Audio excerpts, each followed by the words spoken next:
Well, tomorrow the World Series begins. Texas Rangers, Arizona Diamondbacks. Can you believe it? My goodness, it is that time of year. And, a guy who just seems to find himself winners wherever he goes is our next guest. You know him well, of course, as the former general manager and president of baseball operations here in Kansas City for the Royals. Dayton Moore, he is now a senior advisor, of course, down for the Texas Rangers. And he's joining us here on KCMO Talk Radio. Dayton, good morning. How you been? Well, good morning, Pete. How are you? I'm doing great. Hey, we have a 100,000-watt FM signal now here on KCMO at 95.7. So when you're in town next, you got to make sure you check that out. No, I will. And I'm back and forth quite a bit. I'm still, living in Kansas City, but, spending a lot of time with Dallas, and of course, traveling with the team quite a bit. But it's been a fun ride. It's been a good year. Take me through that. I mean, you jump on there. Of course, you know their GM, Chris Young, very well, and you're now a special assistant there to the Rangers. So it's been 1 year for you. What has this been like since jumping on board and now getting set for another World Series tomorrow, which obviously you know very well from those two runs with the Royals?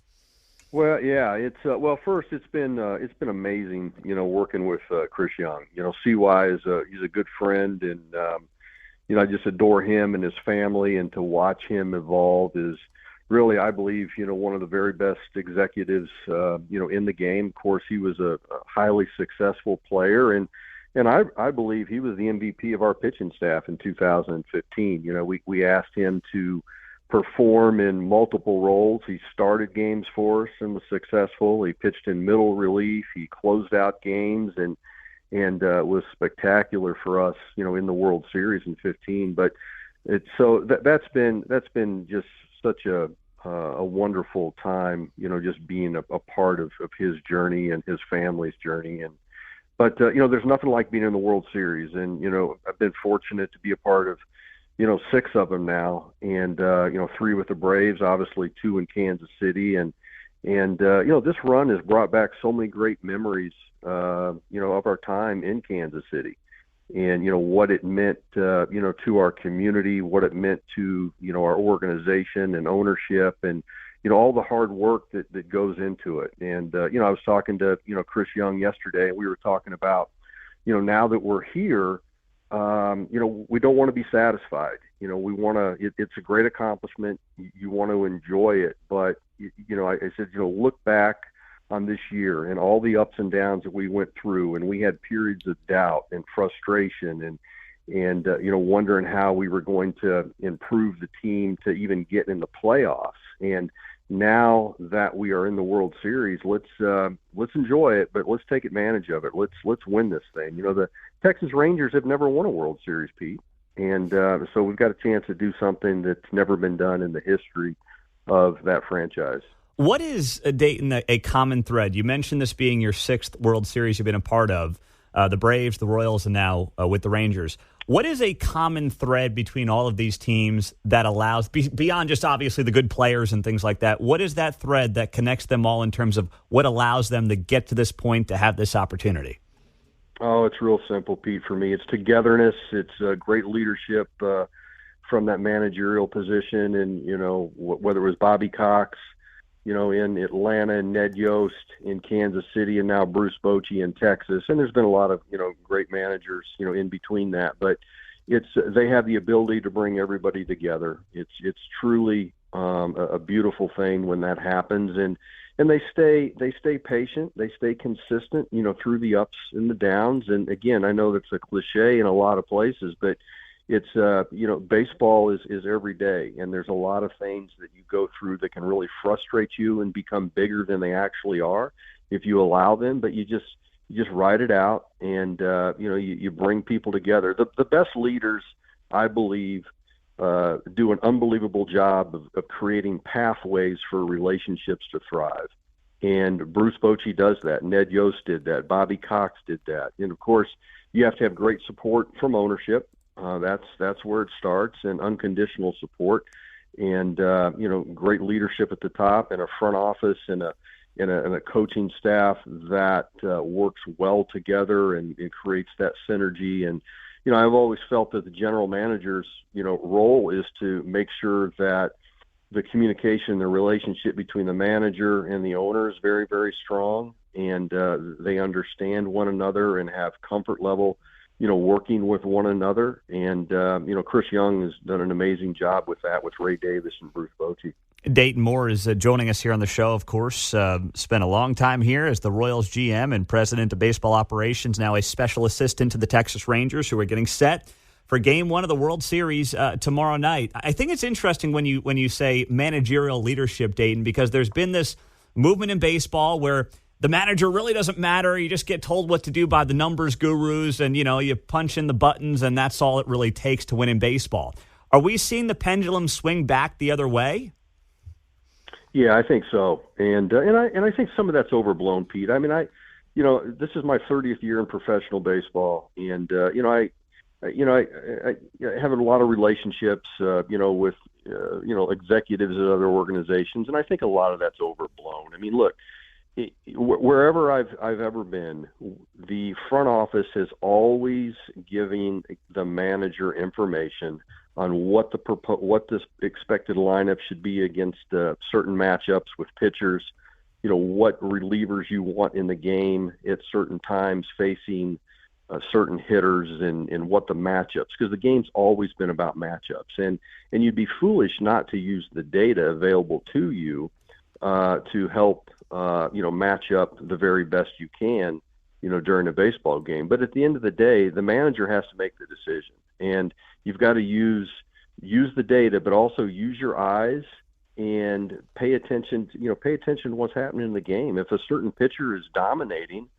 whether it be Jordan Montgomery, who's been outstanding for us with Texas, and sometimes the matchup has said, maybe go get him the third time around in the lineup. But if he's performing really, really well, his arsenal is strong, he's making great pitches, he's in control, push him a little bit more. And because if you can, Jim Leland always said this, and every, great manager that I've ever been around is always agreed that if you can even just get one out from your starter in the 6th inning or 7th inning, it makes a huge difference in matching up with your bullpen, not only for that day, but for the next game and the remaining part of the series as well. And so, yeah, you use the data, but at the end of the day, it's a team, and that manager has to, make a decision on what he feels is best. The thing that frustrates me a little bit, sometimes you'll have a player who's really hot. They're on fire. They're seeing the ball really, really well.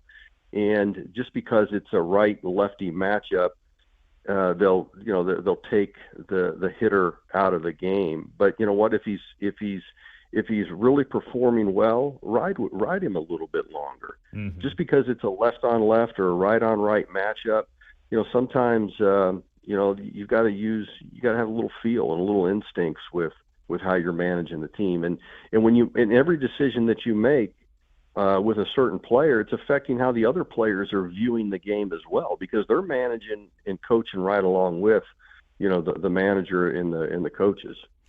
What do you see in Dayton, speaking of things happening around baseball? I mean, you saw a lot of the perceived smaller market teams this year make the playoffs. You saw some of the bigger market teams come nowhere near the postseason. Are teams with lesser means getting smarter in how they're going about business, or is this just a fluky year? How do you perceive that?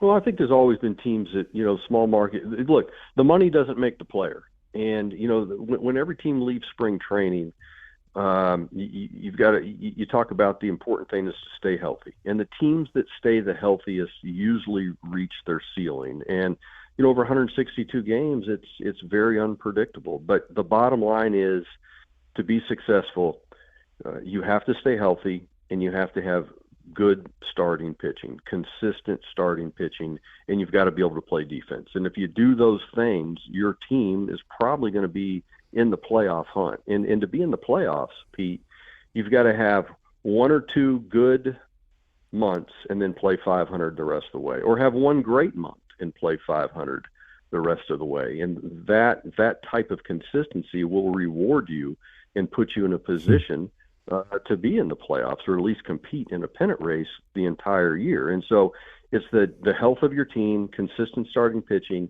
and consistent defense. When I look at the Rangers, We've had our share of injuries this year, but Chris Young was able to execute some trades at the deadline to fortify and strengthen our pitching staff. But we've played exceptional defense all year, and then we've had a couple players come up from the minor leagues that have done really, really well. Obviously Evan Carter has been huge in how that young kid has broken in on the scene and given us consistent bats and made great plays defensively. And and that's a key point as well, because oftentimes when you get into playoffs, games aren't won, they're lost. I mean, you'll lose the game based on not executing a play or a base running mistake. Games are lost more than they're won in the playoffs because of players try to do a little too much. The intensity level's very, very high. The pressure is certainly intensified, and that's, you got to have players that are mistake free. Mm-hmm. And a lot of that comes with veteran guys that have been there, but again, young guys who are athletic and can come up and make exceptional plays that make a difference too. And Evan Carter's done that for us. Well, Dayton, I'll let you go on this. I know you're getting set for the World Series starting tomorrow, of course, but, your name has come up here a lot lately. We've had callers mention it on the air as recently as yesterday, but, Kansas City obviously has been home for you for a very long time. You mentioned going back and forth. You've got a lot of charitable causes that are near and dear to your heart. How does Kansas City, play a part in Dayton Moore's future when it comes to not just professionally, but let's say personally and all the things you still care about in this town? Well, Marianne and I, we love the community, and we have so many great friends here and so many great memories. And I see Kansas City being our home for a long time. Who knows where this baseball journey takes us, and we're certainly open-minded to a lot of different things. But for right now, we love being here in Kansas City and being involved in the community, and we care greatly about this community. So I expect us to be here for a while, Pete. Well, we always appreciate having you on, Dayton, and we'll be cheering here from Kansas City for those Texas Rangers, and best of luck to you and Chris Young and Bochy and the entire team here over the next week or so. Okay, Pete. Have a great day. You as well. Thank you so much. That is Dayton Moore. Great to have him on KCMO.